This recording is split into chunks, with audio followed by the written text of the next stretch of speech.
네, 오늘 우리 교시 하나님의 말씀은 구약성경 사무엘상 13장 1절부터 15절까지 말씀입니다. 사무엘상 13장 1절부터 15절까지 말씀을 제가 봉독하겠습니다. 사울이 왕이 될 때에 40세라. 그가 이스라엘을 다스린 지 2년에 이스라엘 사람 3,000명을 택하여 그 중에서 2,000명은 자기와 함께 믹마스와 베델산에 있게 하고 1,000명은 요나단과 함께 베냐민 기브아에 있게 하고 남은 백성은 각기 장막으로 보내니라.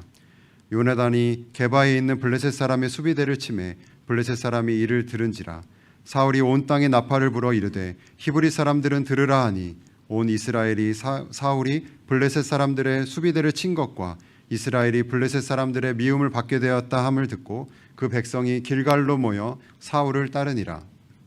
블레셋 사람들이 이스라엘과 싸우려고 모였는데 병거가 3만이요 마병이 6,000명이요 백성은 해변에 모래같이 많더라. 그들이 올라와 벳아웬 동쪽 믹마스에 진침해 이스라엘 사람들이 위급함을 보고 절박하여 굴과 수풀과 바위 틈과 은밀한 곳과 웅덩이에 숨으며 어떤 히브리 사람들은 요단을 건너 갓과 길르앗 땅으로 가되 사울은 아직 길갈에 있고 그를 따른 모든 백성은 떨더라. 사울은 사무엘이 정한 기한대로 이레 동안을 기다렸으나 사무엘이 길갈로 돌아오지 아니하매 백성이 사울에게서 흩어지는지라.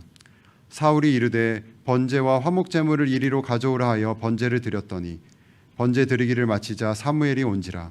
사울이 나가 맞으며 문안하매 사무엘이 이르되 왕이 행하신 것이 무엇이냐 하니 사울이 이르되 백성은 내게서 흩어지고 당신은 정한 날 안에 오지 아니하고 블레셋 사람은 믹마스에 모였음을 내가 보았으므로 이에 내가 이르기를 블레셋 사람들이 나를 치러 길갈로 내려오겠거늘 내가 여호와께 은혜를 간구하지 못하였나이다 하고 부득이하여 번제를 드렸나이다 하니라. 사무엘이 사울에게 이르되 왕이 망령되이 행하였도다. 왕이 왕의 하나님 여호와께서 왕에게 내리신 명령을 지키지 아니하였도다. 그리하였더라면 여호와께서 이스라엘 위에 왕의 나라를 영원히 세우셨을 것이거늘 지금은 왕의 나라가 길지 못할 것이라. 여호와께서 왕에게 명령하신 바를 왕이 지키지 아니하였으므로 여호와께서 그의 마음에 맞는 사람을 구하여 여호와께서 그를 그의 백성의 지도자로 삼으셨느니라 하고 사무엘이 일어나 길갈에서 떠나 베냐민 기브아로 올라가니라. 사울이 자기와 함께 한 백성의 수를 세어보니 600명 가량이라. 아멘. 오늘은 제가 쭉 좋아했던 성경 교지를 하는 중에 사울에 대해서 하게 됐어요. 사울이 망한 이유 이렇게 제목을 붙였는데 사울과 대조되는 사람은 다윗입니다. 다윗은 망하지 않고 흥한 왕이 됐어요. 근데 재위 기간은 똑같아요. 전부 40년씩 왕 노릇했어요. 그러니까 사울도 굉장히 권세를 누린 사람이죠. 그리고 여러분 그 사울이 키가 다른 사람보다 보통 이 한자 정도 더 컸다고 그러거든요. 그러면 거의 30cm 더 큰 거니까 그 당시 용모로 볼 때는 굉장히 준수한 사람이었는데 그건 뭐 그냥 키가 크다는 게 아니라 그 당시 왕의 역할은요 전쟁에서 힘을 돋우는 자의 역할이 있었어요. 그러니까 지금도 보면 블레셋하고 전쟁할 때 블레셋 군대가 한 3만 모였다 그러거든. 3만 명. 게다가 마병이 6천이나 모였다니까 이건 보통 병력이 아니거든요. 그렇게 앞에 적들이 진치고 있을 때 만약 왕이 키가 작아가지고 안 보이면 어떻게 되겠어요? 그러니까 키가 크다는 건 뭐냐면 그런 전쟁의 그 대진 상태에서도 그 백성들이 이스라엘 백성들이 왕이 저기 있다는 걸 쉽게 알아볼 수 있는 정도로 키가 컸다 그런 뜻이에요. 이 얘기는 뭐냐면 육체적인 조건을 충분히 갖춘 왕이었다 그런 뜻입니다. 하나님 이렇게 태어나게 하신 거죠. 그럼에도 불구하고 40년 동안 왕 노릇하다가 결국 망한 것으로 끝났는데 그 망한 이유가 무엇이고 또 이어서 다윗도 40년 왕 노릇했는데 그 사람이 흥한 이유는 무엇인가 좀 이렇게 오늘과 다음 주에 걸쳐서 좀 비교 좀 해보려고 합니다. 그래서 여기서 여러분도 인생에서 어떻게 하면 하나님 앞에서죠. 하나님 앞에서 흥할 수 있을까? 이 문제에 대해서 답을 좀 찾으셨으면 참 좋을 것 같습니다. 사도행전 13장 20절부터 22절에 보면 제가 좋아하는 구절이지만 사울은 피함을 받았다 그러고 다윗은 하나님의 마음에 합하기 때문에 흥했다고 하는 성경 구절이 나와요. 그래서 제가 좋아하는 게 하나님의 마음에 합한 교회, 하나님의 마음에 합한 개인, 이 말을 즐겨 쓰잖아요. 그럼 무엇을 기준으로 이런 평가가 이루어졌을까? 왜 다윗은 망했고 사울은 망했고 다윗은 왜 흥했을까? 그 기준이 무엇이었을까? 한마디로 말하면 신앙이죠, 신앙. 예. 다윗은 신앙이 좋았고 사울은 신앙이 나빴다, 그런 얘기입니다. 여러분, 신앙이라고 하는 것은요, 하나님과의 관계라고 할 수 있어요. 그러니까 신앙이 좋은 사람은 어떤 사람이냐? 하나님과 관계가 좋은 사람이고, 신앙이 나쁜 사람은 어떤 사람이냐? 하나님과 관계가 나쁜 사람이에요. 그러면 어떻게 해야 하나님과 관계가 좋아질까? 간단합니다. 신뢰. 하나님에 대한 신뢰가 좋으면 신앙이 좋은 거고, 신뢰하지 못하고 신뢰가 없으면 신앙이 나쁜 겁니다. 그래서 그런 관점에서 볼 때 사울은 하나님을 그다지 신뢰하지 못했다는 거고, 다윗은 하나님을 철저하게 신뢰했다는 겁니다. 자, 여러분, 그래서 오늘 생각할 주제는 그거예요.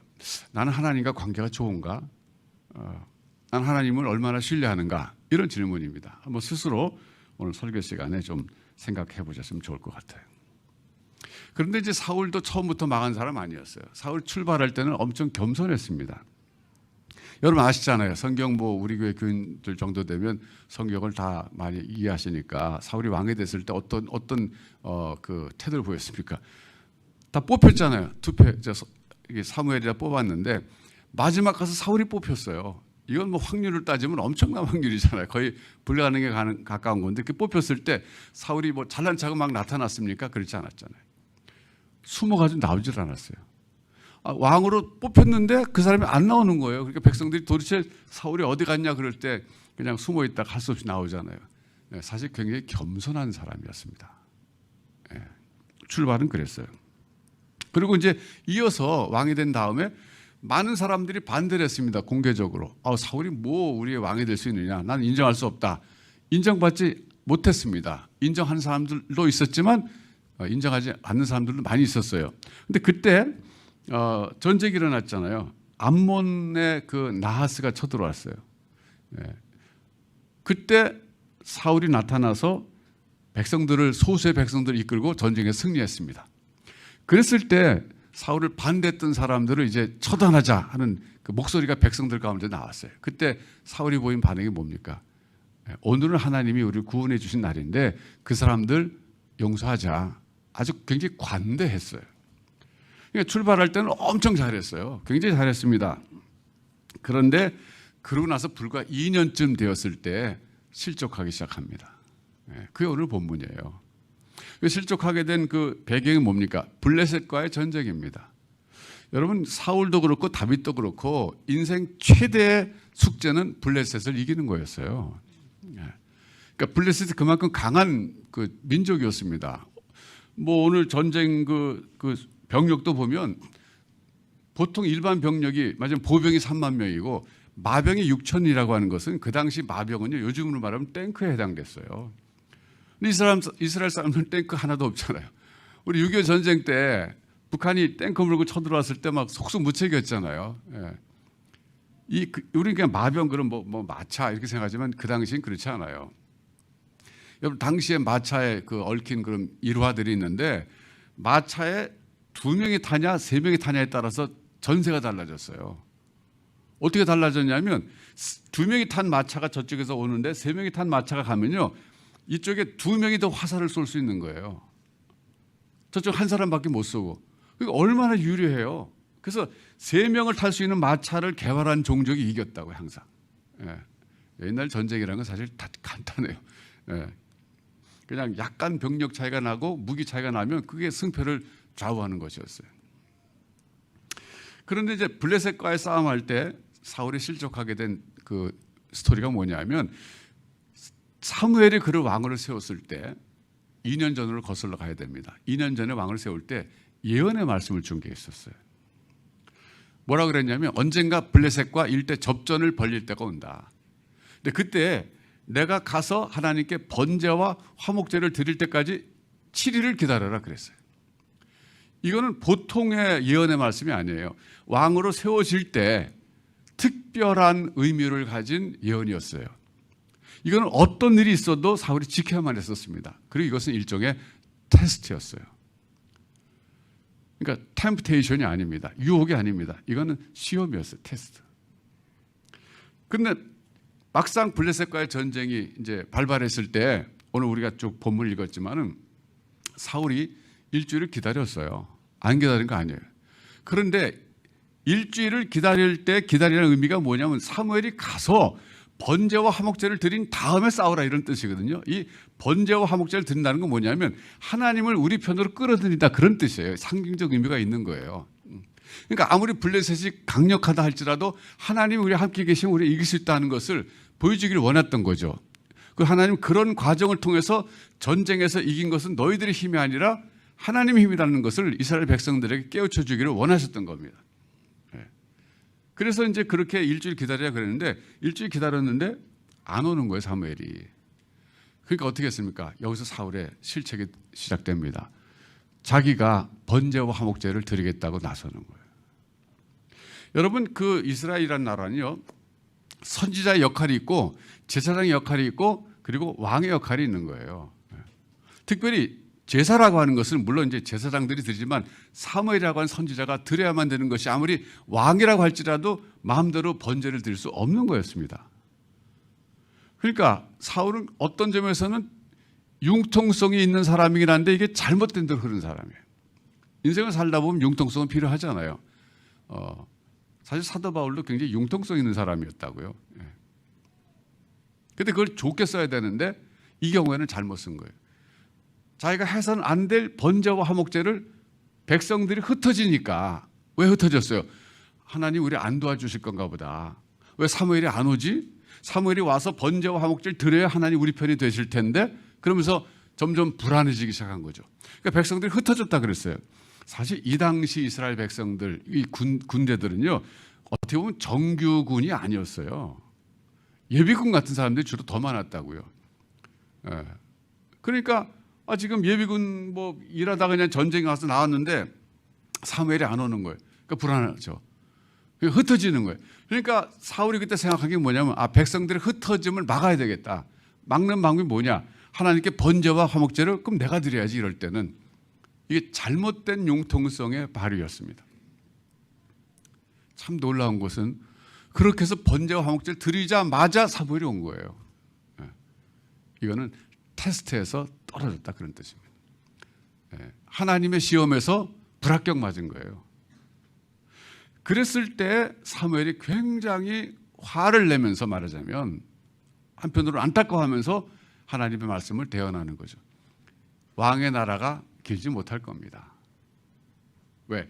왕이 하나님의 말씀을 버렸습니다. 그런 거예요. 자, 이게 이제 사울의 한계예요.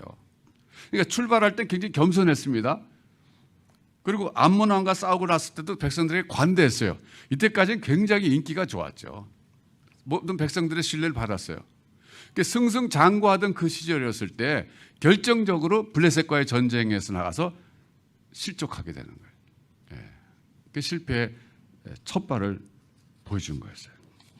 그래서 한마디로 말하면 사울은요 무엇에서 실패했냐면 기다림에서 실패한 사람이에요. 그러니까 하나님의 약속을 믿고 기다려야 됐어요. 끝까지. 그래서 사무엘이 안 와도 그냥 기다려야 했어요. 하나님 믿고. 근데 그걸 못한 거죠. 반면에 다윗이라고 하는 사람은 하나님께서 말씀하신 그 때, 그 타이밍, 그 기다림에서 성공한 사람이에요.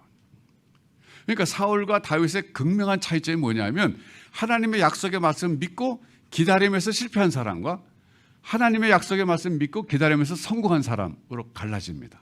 이게 별 차이 아닌 것 같지만 이게 결국 신앙인 거예요.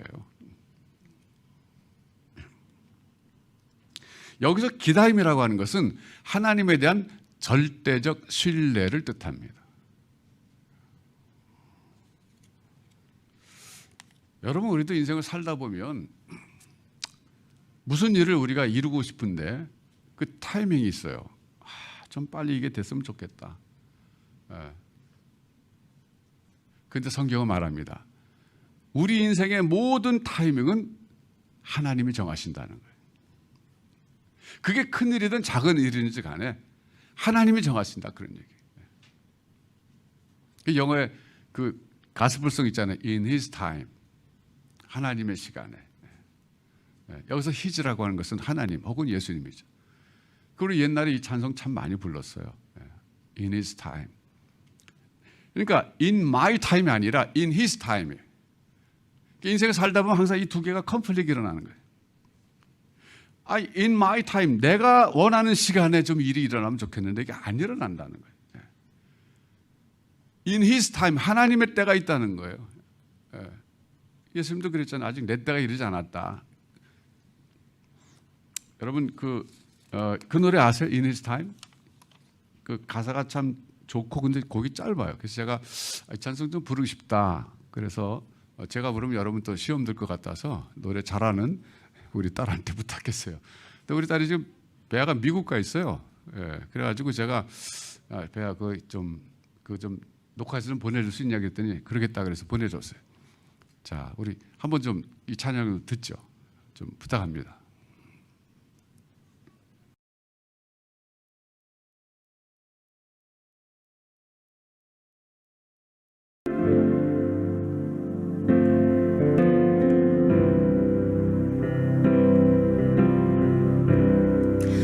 주님의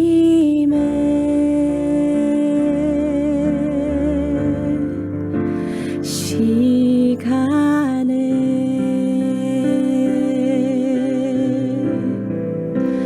그의 뜻 이루어지리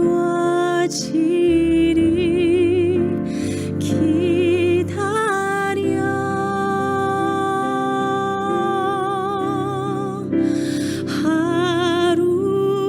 하루하루 살 동안 주님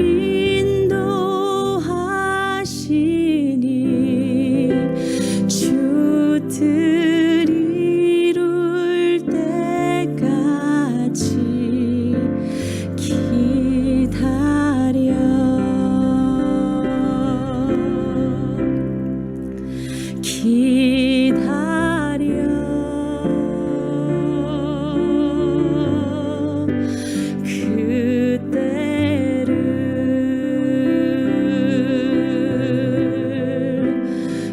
그의 뜻 이루어지리 기다려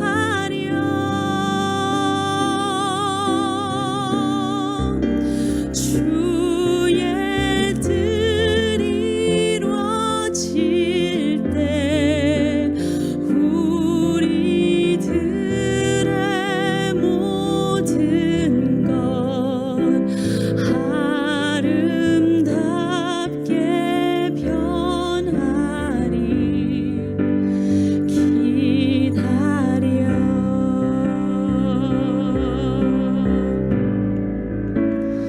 In His time,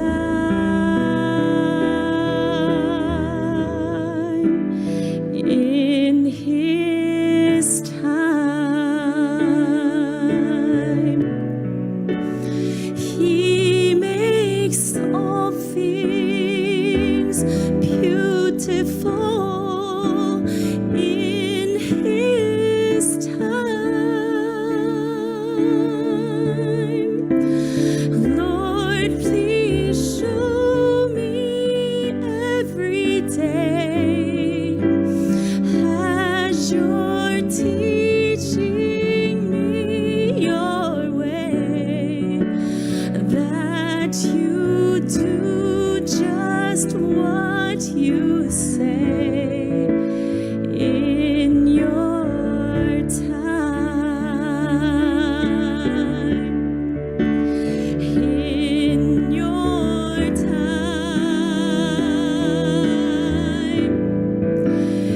in your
참 우리가 살다 보면 우리가 원했던 그 시간이 있는데 그때 안 이루어지고 대부분 늦어지잖아요. 일찍 되면 더 좋죠. 근데 자꾸 늦어지니까 그게 문제인데 우리 건축을 제가 좀 생각해 봤어요. 건축이 자꾸 늦어지지. 제가 In His Time이라고 하는 이 관점에서 한번 건축에 대해서 늦어지는 건축에 대해서 한번 생각해 보는데 물론 이제 건축이 늦어지게 된 데에는 우리의 잘못이 많죠. 우리가 경험이 없다 보니까 뭐 시공사 선정도 그렇고 뭐 여러 가지 하여튼 시행착오들이 좀 많았잖아요. 그래서 늦어졌는데 제가 이제 이 설교를 하기 위해서 준비하는 가운데 그런 생각이 들더군요. 그래, 우리 실수로 우리가 좀 부족하고 잘못해서 늦어진 거 있지만 그래, 하나님은 어떤 분일까? 하나님은 결국 그 모든 것들을 합력해가지고 하나님의 때에 건축을 이루시지 않겠는가? 그런 생각이 들었어요. 이게 억지 해석인가요? 하나님은 우리의 실수와 우리 잘못까지도 나중에 용서하시고 그리고 부족한 걸 채우셔서 결국은 이루어졌는데 지나놓고 보니까 그게 하나님의 타임이었다는 거죠. 그런 능력이 있으신 분이시잖아요. 그래서 로마서 8장 28절을 우리가 좋아하잖아요. 하나님을 사랑하는 자, 곧 그 뜻대로 부르심을 입은 자들에게는 모든 것이 합력하여 선을 이룬다. 제가 그때 말한 선은 그리스도의 형상을 담는 것이라고 말씀드렸어요. 그게 1차적 의미예요. 근데 거기 2차적 의미도 있습니다. 사실은 그냥 그야말로 선이죠. 좋은 일이 된다. 왜? 하나님이 능력자이시고 우리 아버지이시고 또 선하신 분이시기 때문에. 여러분, 사실 제가 이제 건축을 은퇴를 바로 몇 년 앞둔 사람이 짓는다고 할 때, 한다고 할 때 주변의 목회자들이 왜 이렇게 사서 고생하냐 그러더라고요.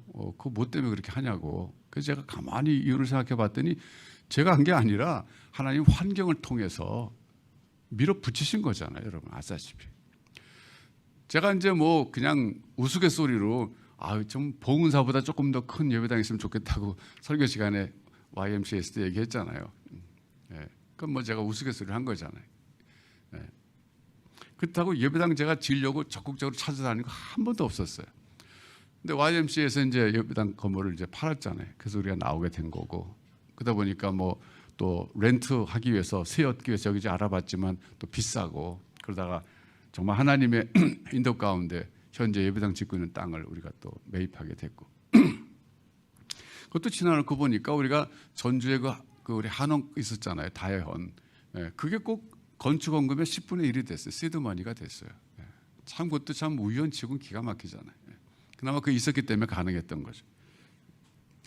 제 나름대로 요즘에 다시 또 생각해봐요. 내가 왜 건축을 물론 환경 때문에 하게 됐지만 이 무슨 의미가 있을까? 나 개인적으로 저에게 이런 생각이 들었어요. 대를 이어가면서 쓰임받는 교회가 되기 위해서는 건물이 반드시 필요하다, 그거예요. 여러분 이제 어떻게 생각할지 모르지만은 저는 목회자잖아요. 목회자는 소위 말하면 교회와 목회에 대해서는 전문가란 뜻이에요. 여러분들은 목회와 교회에 대해서는 비전문가시라고요. 그러니까 전문가가 보는 교회하고 비전문가가 보는 교회하고는 차이가 많아요. 요즘은 이제 그런 분이 거의 없지만 초창기에는 건축한다 그러니까 목사님 왜 우리가 건축해야 돼요? 막 했거든요. 예배당 많은데 여기저기. 저도 그렇게 생각했어요. 그러니까 다시 말씀드리지만 우리가 선택한 게 아니라 이건 선택할 수 없는 상황으로 하나님 몰아가신 거거든요. 그런데 그러다 보니까 의미가 뭘까 했을 때 제가 늘 다윗교회를 위해서 기도할 때 기도하는 게 뭔지 아세요? 하나님 대를 이어가면서 주님 오실 때까지 쓰임받는 교회가 되게 해주세요. 그거거든요. 근데 제가 현실적인 얘기할게요. 만약에 여러분 우리가 2층에 새 얻어 갖고 어디 가서 이제 예배당 계속 하다 제가 은퇴했다고 가정해 봅시다. 전 이제 70쯤은 제가 은퇴하잖아요. 몇 년 안 남았거든요. 그러면 후임 목사님 오실 거 아니에요. 그 후임 목사님 오셨다고 생각해 보세요. 그러면 후임 목사님의 여러분이 인정해주는 리더십은 저에게 인정해주는 리더십보다 훨씬 약해요. 왜? 저는 어떻게 보면 시작한 사람이니까 제가 우리에게 제일 먼저 왔잖아요. 그러니까 제일 먼저 왔기 때문에 여러분 그 다음에 왔기 때문에 제가 말하자면 기득권이 있는 사람이잖아요. 말하자면. 그러니까 제가 뭐 하자 그러면 뭐 그냥 아이 뭐 목사님 원하시니까 하자 이런 것도 있고 그거 좋다 하자 그런 것도 있지만 후임 목사님 오면 말이죠 달라져요 여러분. 저는 우리가 안 그랬으면 참 좋겠는데 이제는 죄송합니다. 교회 오래된 사람들이 주인 노릇하는 거예요. 자기도 모르게 돼요. 왜 목사님 잘 모르거든 새로 오신 분은 교회를. 그러니까 이끌어가기가 굉장히 어려워요. 그 얘기 뭐냐면 교회 부흥이 쉽지 않다는 거예요. 그때는 더 지금보다 더. 그렇게 되면요 교회는 점점 축소가 될 수도 있어요. 어떻게 보면. 그러다 새 얻은 교회는요 그래서 없어지는 게 많은 거예요 여러분. 그 현실입니다. 그래서 지금 지역마다 교회가 목사님 바뀌어도 계속 이어가는 교회들 보면 그래도 건물이 있는 교회라고요. 그게 세상 논리예요. 그 현실이에요. 그래서 제가 그렇게 생각해요. 하나님이 건물을 주시겠다 그러시는구나. 이게 뭐예요? 제가 기도한 게 조금 응답되네. 그죠? 저로서 끝나는 게 아니라 다음 목사님 오더라도 이만한 그 시설이 있으면 그만큼 또 영향을 발휘하면서 그분이 얼마든지 이끌어갈 수 있는 환경을 허락하신다는 뜻이고 그 얘기는 뭐예요? 제 당대 교회가 끝나는 게 아니라 계속 이어서 쓰시겠다는 뜻이구나. 이런 생각이 드니까 감사하더라고요 저는. 그래서 저는 감사해요. 저는 기뻐요. 그리고 저는 솔직히 다윗의 기쁨이 있어요. 다윗이 뭐예요? 예배당 건축할 거 다 준비해놓고 짓지 못했잖아요. 그 아들 솔로몬이 지었잖아요. 사실은 다윗이 진 거거든요.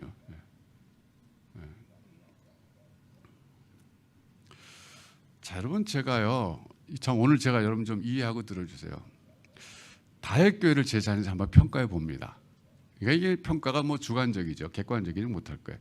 그래서 가능한 한 객관적으로 평가해 보려고 노력하는데 이런 얘기 들으면 좀 웃을지 모르지만 우리 교회 다윗교회는요. 괜찮은 교회예요. 아까 제가 말씀드렸죠. 저는 목회 교회 프로예요. 그러니까 프로가 교회 보는 관점과 여러분들이 보는 관점은 많이 틀려요.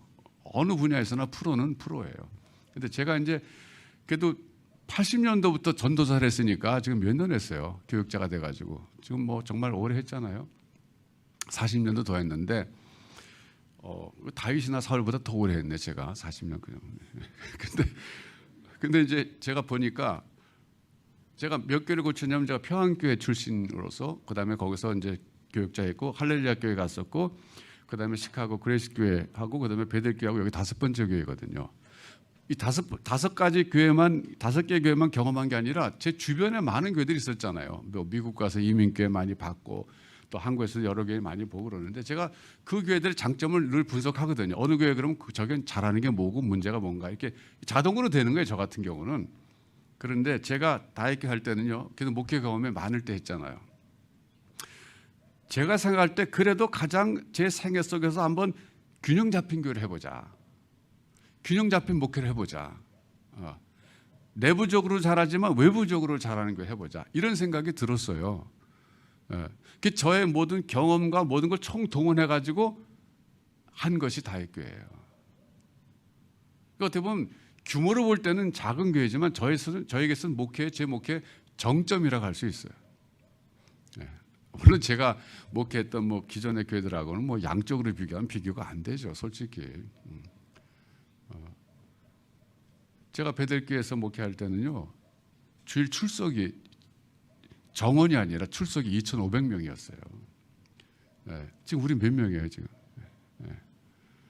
그러니까 그렇게 비교하면 안 되는데, 저는요, 우리 교회가 하는 모든 사역, 그리고 조직, 또 구성원들 이렇게 놓고 볼 때 저는 굉장히 기뻐요. 정말 감사해요. 하나님 좋은 사람들 많이 보내주셨어요. 제가 이렇게 얘기하면 자꾸 여러분들이 저를 이제 교만하다 그럴까 봐 제가 좀 조심스러운데요. 제가 오늘 설교 좀 해서 이런 생각했어요. 사실 저는요, 제가 제 자랑하는 거 좀 들어주세요. 오늘 제가 좀 자랑할게요. 평안교회에서도요, 제 모교회지만 청년부 사역을 죄송합니다. 전무후무하게 했어요. 정말 잘 됐어요. 없던 청년부가 만들어져 갖고 한 뭐 100여 명 이상 모였으니까 그 당시에 그 참 대단했잖아요. 또 제가 할렐루야 교회 갔어요. 교육전사로 가가지고서 제가 거기서 임시 당회장까지 하고 뭐 수석 부목사다 미국 갔지만 정말 사랑을 많이 받았어요. 그래서 오직 하면 김상무 목사님이 너 유학 갔다 와서 이거 맡아서 해라 그랬을 정도겠어요. 제가 미국 가서도 시카고에서 목회할 때요, 시카고 이민교회가 참 어려운 상황 많아요. 근데 거기서 교회를 또 설립해 가지고 지금도 one of largest church일 거예요. 코리안 처치에서. 가장 큰 교회 중에 하나가 됐어요. 베델교회 가서요, 엄청난 부흥을 경험했어요. 그래서 제가 다윗교회 온 거예요. 제가 생각해봐서 하나님, 근데 저에게 왜 이런 은혜를 주십니까? 제가 제 자신 살펴볼 때요, 저는 목회 은사가 없는 사람이에요. 보니까 저는 목회 은사가 있는 줄 알았어요. 제가 진짜 없더라고요. 저는. 다만 저는 목회에 은혜가 있는 사람이에요. 목회 은혜. 여러분, 은사와 은혜는 다른 거예요. 은사는 gift, 은혜는 grace. 달라요. 저는 목회 잘하는 사람이 아니에요. 목회 잘하는 사람, 목회 은사가 있는 사람이에요. 그래서 정말 목회 잘하는 분들 많아요. 제가 이렇게 보면 뭐 잘하는 분들, 주변에 정말 유명한 분들 보면 목회 참 잘하시더라고요. 저는 목회 은사는 없어요. 다만 목회 은혜는 많이 받은 사람이에요. 은혜는 뭐예요? 하나님이 값없이 주시는 선물이에요. 잘나서 주시는 게 아니라 그냥 주시는 거, 하나님.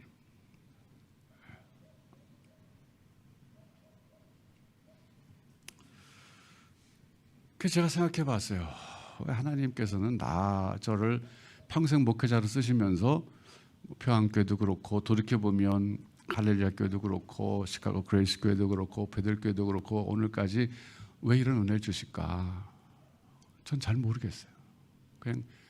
그냥 감사한 거예요. 제가 그렇지만 한 가지 찾은 건 있어요. 제 속에 찾은 게 있어요. 그게 뭐냐면 하나님 앞에서의 겸손이에요. 저는 저 자신을 자랑할 수가 없어요. 제가 얼마나 부족하고, 얼마나 죄성이 강하고, 얼마나 연약하고, 못났고, 악하고, 추하고, 너무 잘 알아요. 하나님의 은혜를 입었지, 제가 목회 은사가 있어서 목회 잘한 거 아닙니다.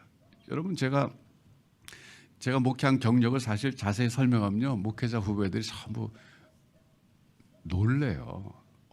정말 특별하다고 놀래요. 저는 제가 했던 생각이 전혀 없어요. 다만 하나님의 은혜를 입은 사람이다. 근데 왜 은혜를 입었을까? 한 가지예요. 제가 죄인이라는 걸 알기 때문에 하나님 앞에서 저는 아무것도 자랑하지 못합니다. 그냥 하나님의 은혜와 자비와 긍휼을 구할 뿐이에요. 언제나 그래요.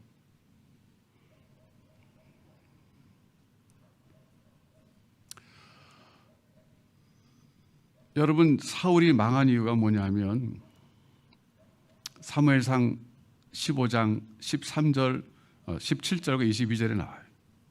이게 사울이 망한 이유를 설명해주고 있는데, 사무엘상 15장 17절하고 22절 이런 말씀입니다. 사무엘이 하는 얘기예요.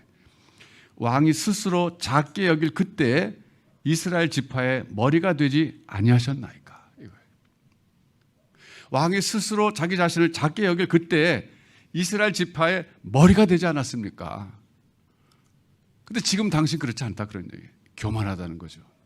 여기서 교만은 뭐냐면요, 하나님 앞에서 자기의 시간과 자기의 생각을 주장하는 거예요. 22절에 이렇게 얘기해요. 사무엘상 15장 22절. 순종이 제사보다 낫고 듣는 것이 수량의 기름보다 낫습니다. 여러분, 겸손이 뭔지 아세요? 겸손은 하나님 앞에서 자기의 시간과 자기의 생각을 내려놓는 거예요. 하나님이 자기가 원하는 그때에 이루어지지 않는다 할지라도,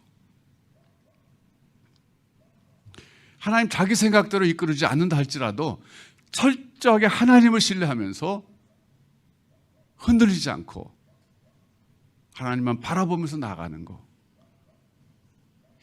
이게 겸손이에요. 사울은 거기서 실패했어요. 자기의 시간을 주장했고 자기의 생각을 주장했어요. 자기 생각을 주장한 아주 유명한 케이스가 나오잖아요. 아말렉과의 싸움에서 아각 왕을 사로잡아서 죽이지도 않았고 모든 동물들까지 전부 죽여라 그랬는데 우리가 좋은 거 살려놓고 사무엘이 탓하니까 하나님께 드리려고 남겨둔 거예요. 여기서도 엉뚱한 소리 하잖아요. 그러니까 사울의 망한 이유는 뭐냐면 자기의 생각과 자기의 시간을 하나님의 생각과 하나님의 시간보다 더 우위에 뒀다는 거예요. 그게 실패한 거예요. 근데 나중에 다윗을 보면요, 그렇지 않아요. 다윗은 철저하게 하나님의 생각과 하나님의 시간을 인정하고 기다립니다. 자, 여러분은요, 인생을 잘 살다가 하나님께 가야 되지 않겠어요? 인생에 은사가 있는 사람도 있을 거예요. 뭐 사업을 해도 잘하고 공부를 해도 잘하고 뭐 능력이 많은 사람, 타고나기를 많은 그 은사를 타고난 사람들이 있어요. 그래서 인생의 은사라고 합시다. 그런데 그 은사가 없다 할지라도 여러분에게 인생의 은혜가 있으면 되는 거예요. 인생의 은혜. 하나님이 은혜를 베풀어 주셔야 되는 거예요. 마리아에게 가브리엘 천사가 나타나서 한 얘기가 뭡니까? 하나님께 은혜를 입은 자여 그랬어요. 마리아가 예수님의 어머니로 선택받은 이유도 은사가 있어서 그런 게 아니라 하나님의 은혜로 택해 주셨다는 거예요. 사실은 그렇습니다. 우리 모두가 하나님의 은혜가 없으면 살 수 없는 사람들이에요. 여러분, 하나님께서 인생의 은사를 안 주셔서 여러분 지금까지 하는 일이 잘 안 되고 그럴 수 있어요. 이제 구할 것은요, 하나님의 은혜예요. 하나님 인생의 은혜를 제게 좀 베풀어 주세요.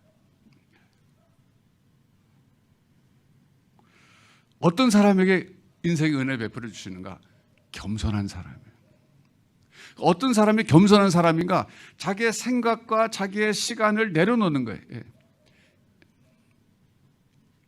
영어로 말하면 in my time과 in my thought, 이걸 내려놓는 거예요. 그리고 하나님의 생각, 하나님의 생각과 하나님의 시간에 하나님의 뜻이 이루어지기 원합니다. 사람들이 볼 때 그렇게 됨으로써 내가 망했다 소리 들을지라도 난 그걸 원합니다. 이 절대적인 신뢰, 이게 하나님과의 관계가 좋아지는 첩경이에요. 여러분, 이제라도 늦지 않았어요. 여러분 인생이 어떤 스테이지에 있는지 제가 모르지만 이제라도 늦지 않았어요. 하나님께 인생의 은혜를 구하세요. 날마다 구하세요. 하나님의 자비와 긍휼을 구하세요. 절대 여러분의 의를 주장하지 마세요. 하나님 앞에서 철저하게 낮아져서, 철저하게 겸손해져서 그냥 하나님만 바라봅니다. 오직 하나님만 바라봅니다. 나는 바라볼 것이 없습니다. 스스로 작게 여길 그때 이스라엘 지파의 머리가 되지 아니하셨나이까. 이게 사울에게서 배우는 반면 교사의 교훈입니다. 자, 여러분 이 시간 같이 한번 좀 기도하겠어요.